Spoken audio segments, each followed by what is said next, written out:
अमरोहा से सपा विधायक व पूर्व मंत्री महबूब अली ने कहा है कि मुसलमानों की संख्या लगातार बढ़ रही है। आने वाले दिनों में 2027 में जब विधानसभा चुनाव होगा तो भाजपा खत्म हो जाएगी, भाजपा की सरकार खत्म हो जाएगी, सपा की सरकार बनेगी। क्योंकि अब जिस तरह से उन्होंने समाज में विद्वेष पैदा किया है, उस तरह से मुस्लिमों की संख्या जब बढ़ेगी तो ये कहीं रह नहीं जाएंगे। इस मामले में पुलिस ने उनके खिलाफ FIR भी दर्ज कर लिया है। हमारे साथ कुछ लोग हैं गोरखपुर के, आइए हम उनसे बात करते हैं कि उनका क्या कहना है। क्या नाम है आपका? मेरा नाम मोहम्मद एहतेशाम खान है। क्या कहना चाहेंगे इस पर जो महबूब अली ने कहा है? देखिए, महबूब अली ने जो भी बात बोली है, एक उम्र के पड़ाव को वो पार कर चुके हैं। हो सकता है कि वो उस उम्र के वजह से कुछ ऐसी बहकी बातें उन्होंने कह दिया हो, लेकिन एक चुना हुआ मुख्यमंत्री जो कि आसाम का हेमंत बिस्वा शर्मा, जिन्होंने कहा कि इस्लाम को ख़त्म कर देंगे लेकिन हम एक ही पक्ष के लिए काम करेंगे, सबका साथ सबका विकास के नारे को मैं नहीं मानता हूँ। उन्होंने प्रधानमंत्री जी के बयान को धता बताते हुए जिस तरह से ये बयान जारी किया और उनके समय समय पर तमाम नेताओं द्वारा या उनके चुने हुए मुख्यमंत्रियों द्वारा बयान आया, कम से कम उतना शर्मनाक बयान तो ये नहीं रहा होगा। और अगर ऐसा कुछ कहा भी है तो उस चीज़ के लिए पार्टी से नहीं जोड़ा सकता, उनका व्यक्तिगत बयान था और हमें लगता धारा प्रवाह में वो कुछ ज़्यादा ही बोल गए। लेकिन उस बात को इतना गंभीरता से लेना नहीं चाहिए। एक विधायक और एक चुने हुए मंत्री रहे हैं अपने टाइम में, लेकिन इतना बड़ा वो इंसान नहीं है कि उनके इतना बड़ा कद है कि उनकी बात को इतना ध्यान दिया जाए। क्या जिसे भाजपा ने कहा या सरकार ने कहा कि उन्होंने दो धर्मों को बांटने का काम किया है? देखिए, धर्मों को बांटने वाली बात ये तो साफ साफ स्पष्ट दिखता है धरातल पे कि बांटने का काम कौन कर रहा है। जिस तरह से उनके मुख्यमंत्रियों के भाजपा के बयान आ रहे हैं, जिस तरह से उनके चुने हुए पदाधिकारियों, उनके संगठन के लोगों के बयान आते हैं समय समय पर, ये बात किसी से छिपी नहीं, पब्लिक फोरम में है। हर कोई जानता है कि धर्म को बांटने का, समाज को बांटने का काम कैसे हो रहा है। जिस तरह से बुलडोजर की कार्रवाई, एक पक्ष एक वर्ग के खिलाफ लगातार मुकदमे और उनको खिलाफ षड्यंत्र, ये भाजपा से बेहतर तो कोई इस काम को नहीं कर सकती कि समाज को दो धड़ों में बांटने का काम किया जाए। हिंदू मुस्लिम भाईचारे को जो है जिस तरह से चोट पहुंचाने का काम भाजपा कर रही है, उस स्तर पे तो महबूब अली नहीं जा सकते हैं। महबूब अली ने जो कहा मुसलमानों की संख्या बढ़ रही है, देखिए ये मतलब ये ठीक है? आप NCRB के डाटा को मानेंगे या फिर महबूब अली के डाटा को मानेंगे? नहीं, NCRB का डाटा क्या कहता है? क्या कहता है कि वाकई में क्या मुसलमानों की संख्या बहुत तेजी से बढ़ रही है? बिल्कुल नहीं। हिंदू के रेशियो में, और स्पेशली कि जो बैकवर्ड हिंदू या SC/ST हिंदू हैं, उनके कंपैरिजन में मुसलमानों की आबादी काफ़ी तेज़ी से घट रही है। फॉरवर्ड तो फिर भी ठीक है, लेकिन मतलब इन लोगों के जो बैकवर्ड हिंदू हैं, इनकी आबादी का रेशियो फिर भी ज़्यादा है। ने कहाँ से कहा, किस आधार पे कहा? देखिए, महबूब अली की थोड़ी सी अवस्था ऐसी हो चुकी है कि उनके बयान को क्षमा कर देना चाहिए, और हमको लगता है कि बहक के उन्होंने कुछ इस तरह का बयान दिया। आपका कहना है कि उम्र का तकाजा इस नाते कुछ भाग गए होंगे। क्या नाम है आपका? आनंद कुमार। क्या कहना चाहेंगे? ये देखिए, उनका निजी बयान है, इस पे समाजवादी पार्टी कोई प्रतिक्रिया नहीं दे रही है। हमारे राष्ट्रीय अध्यक्ष जिस पे कोई प्रतिक्रिया नहीं दे रहे, हमारी पार्टी भी कोई प्रतिक्रिया नहीं दे रही। भाई ने हमारे कहा कि उम्र का तकाजा तो था, है उनका उम्र का तकाजा। हाँ, वो अब होता ना 60 साल के बाद कोई भी इस आदमी कुछ भी बोल सकता है, तो वही उनके साथ हुआ है। और उनकी बात को बहुत गंभीरता से हमारी पार्टी नहीं ले रही है। हमारी पार्टी जो कहते हैं, भाजपा वाले कहते हैं सबका साथ सबका विकास, तो हमारी पार्टी सबका साथ सबका विकास लेके चलने वाली पार्टी है। हिंदू मुस्लिम सिख ईसाई सभी को साथ लेकर चलने वाली पार्टी है। हमारे नेता श्रीमान अखिलेश यादव, अभी देखिए, हम देखिए सभी एक दूसरे समाज के लोग हैं, और हम लोगों में एकता है। और हम लोग भाजपा के भी जो लोग हैं उनसे भी कहना चाहते हैं, भाईचारा को आप बढ़ाइए, आप नफरत को मत आगे बढ़ाइए। भाईचारा बढ़ाएंगे, प्रेम सौहार्द बढ़ेगा, और देखिए देश और प्रदेश का विकास होगा। क्या उन्होंने धर्म के आधार पर समाज को बांटने का काम किया अपने बयान से? मैंने अभी कह दिया भैया, उनका व्यक्तिगत बयान है, इस पे समाजवादी पार्टी का कोई निजी बयान नहीं। आपका कहना है कि उनका व्यक्तिगत बयान है, पार्टी से उनसे कोई मतलब नहीं है। क्या नाम है? मेरा नाम कविश दुबे है। क्या कहना चाहिए? मैं देखिए कहना ही चाहता हूँ कि देखिए क्या है, कोई व्यक्ति रोज़ गलती कर रहा है, और उस गलती में हम समाज कह रहा है कि ये गलती आप कर रहे हैं, उनको एक समझिए कि मौका मिल गया है भारतीय जनता पार्टी के लोगों को। अन्यथा देश में आप धर्म के नाम पर तो छोड़िए, जातियों के नाम पर देश को बांटने का भारतीय जनता पार्टी ने किया है।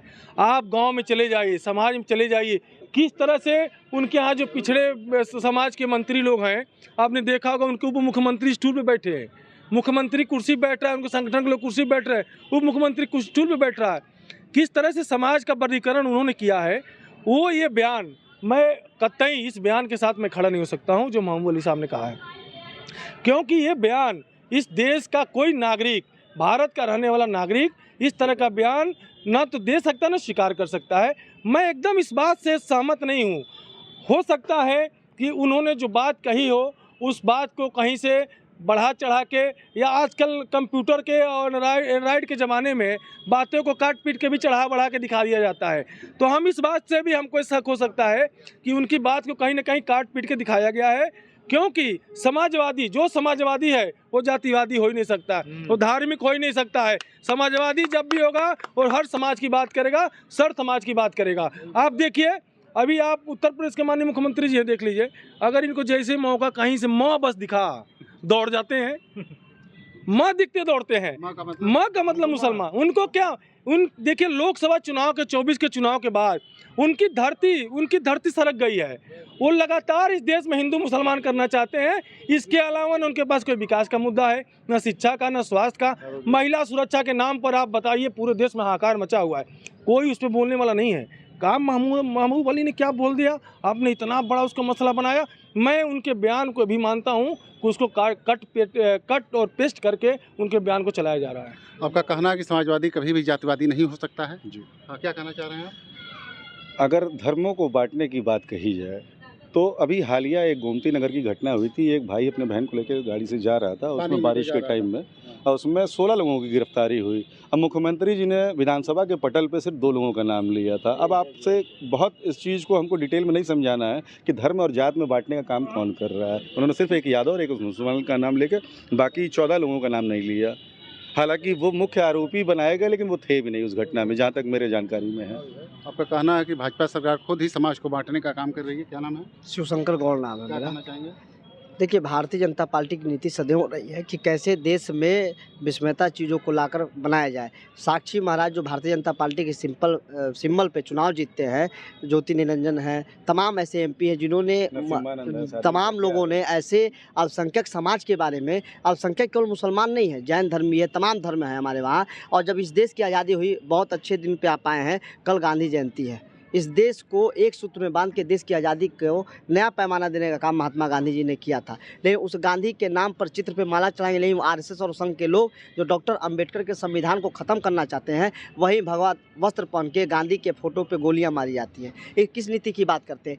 एक व्यक्ति जिसने एक बयान दिया, मुझे लगता है किस अवस्था में उन्होंने बयान दिया होगा, वो बयान यथावर्थ रहे। लेकिन भारतीय जनता पार्टी की सदैव नीति रही है अंग्रेज़ों के काल से कि पहले अंग्रेज़ों की दलाली करके देश को बंटवारे का काम किया, राजाओं महाराजाओं को साम्राज्यवाद की नीति में लाया गया, फिर भारत को चाहते हैं कि कैसे हम इसको बांट के रहें। आप बात शिक्षा पे क्यों नहीं करते? बात रोजगार पे क्यों नहीं करते? आप बात स्वास्थ्य की सुविधाओं पे क्यों नहीं करते? आप एम्स और पीजीआई लोहिया की बात क्यों नहीं करते, जहाँ पे हजारों हजार लाखों लाख गरीब रोज मर रहे हैं, जहाँ दवाई नहीं मिल पा रही है? आपने ऐसी वैक्सीन लगाई जिससे लोग मर रहे हैं, 20 साल 22 साल का नौजवान मर जा रहा है, बेटियां मर जा रही हैं। आप बात रेप पे क्यों नहीं करते? एक महिला गाजीपुर में चलते एम्बुलेंस, उसका सामूहिक दुष्कर्म होता है।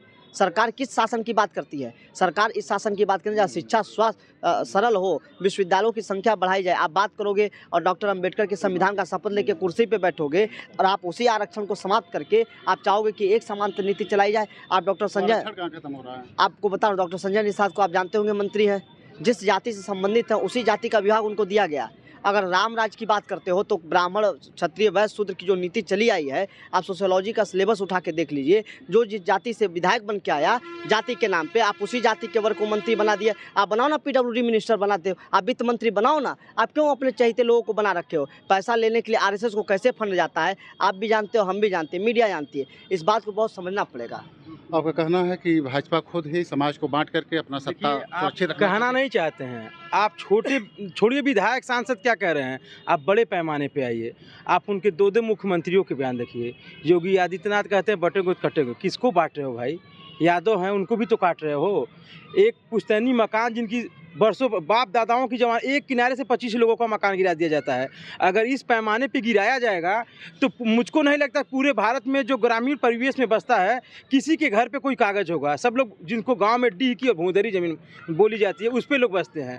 हेमंत बिश्व शर्मा के बारे में बताया नहीं जा सकता कि कितने गंदे गंदे बयान दे के वो बने हुए हैं। और आप चले जाइए, उनके यूथ आइकान हैं अनुराग ठाकुर, उनका बयान अगर सुनेंगे डैश डैश गोली मारो उनको। किनको आप कहना चाहते हो? क्या उनका देश में कोई योगदान नहीं है? आप महबूब अली को छोड़िए, ऐसे मैं हजारों गिनवा सकता हूँ कैबिनेट स्तर के मंत्री हैं जो आज घूम रहे हैं, जिनका कोई पता नहीं चल रहा है। बेसिक मुद्दों पे बात होनी चाहिए। आज ये गोरखपुर मुख्यमंत्री का शहर है, आप 24 घंटे पहले अपने कैमरे को रिमाइंड करके घुमाइए शहर में। ऐसा कोई जगह नहीं है जहाँ मेरे शहर का विकास नदियों तालाब बन के तैरता दिख रहा हो, लेकिन मुख्यमंत्री से सवाल करने की हिम्मत आज के डेट में किसी को नहीं है। क्या नाम है आपका? राजीव यादव। देखिए, आपने कहा कि विकास गोरखपुर में ही नहीं हो रहा है, पूरे प्रदेश की कौन सी बात करें, उनके नेता ही उल्टी सीधी बात करके समाज को बांटने का काम कर रहे हैं। कुछ कहना चाह रहे थे, क्या हो रहा है? हाँ, कहना ये चाह रहे थे कि जैसे समाज को बांटने का आपने विषय उठाया कि हाँ, महबूब अली के बयान जो है समाज को बांट रहा है। समाज को बांटने की सबसे बड़ी मिसाल मैं जीवंत आपको दे दूं कि अभी जनवरी में राम मंदिर का उद्घाटन हुआ, जो आपके सबसे हिंदुस्तान की पहली महिला द्रौपदी मुर्मू, जिसको आप राष्ट्रपति कहते हैं, आपने उसमें सचिन तेंदुलकर से लेकर विराट कोहली, मुकेश अंबानी से लेकर अडानी, सारे लोगों को बुलाया, सारे वीआईपी कल्चर के लोगों को। लेकिन उस राष्ट्रपति को आप मंदिर में प्रवेश सिर्फ उसके जात को देखते हुए आपने वर्जित कर दिया, आपने इन्वाइट नहीं किया उसको। जब संसद भवन का नए लोकार्पण हुआ, उस संसद भवन पे सबसे प्रथम नागरिक जो होता है वो राष्ट्रपति होता है, उसके उद्घाटन में आपने द्रौपदी मुर्मू को नहीं आपने बुलाया, क्योंकि वो महिला राष्ट्रपति हैं, आदिवासी राष्ट्रपति हैं। आपको गवारा नहीं है, आप मजबूरीवश वोट के राजनीति के चक्कर में हो सकता है कि उन पदों पे आप आसीन कर देते हो, लेकिन वो रबर स्टैम्प से बढ़कर और कुछ नहीं रह जाता आपके लिए।